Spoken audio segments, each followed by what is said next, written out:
Friends, I am Ajugumar, the English trainer from English Academy.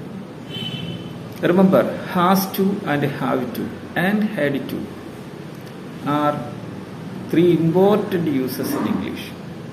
These are very important.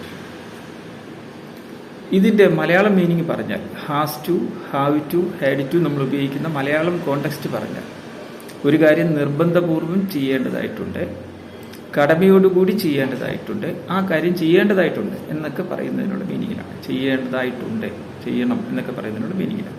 ചെയ്യണമെന്നല്ല, ചെയ്യേണ്ടതായിട്ടുണ്ട്. Best example കേൾക്കുക. He has to work on Sundays.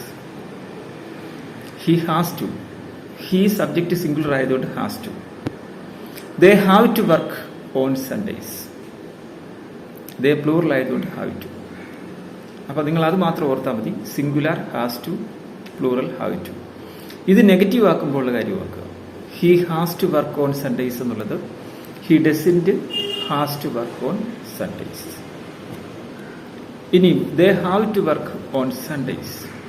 They don't have to work on Sundays.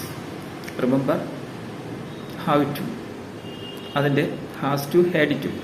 Had to അടുത്ത വീഡിയോയിൽ വ്യക്തമായിട്ട് പറയാം. നിങ്ങൾക്ക് മനസ്സിലായില്ലെങ്കിൽ ഇതിനെക്കുറിച്ച് comment ചെയ്യുക. വിശദമായി has to, have to, had to explain ചെയ്യുക. റൈറ്റ്.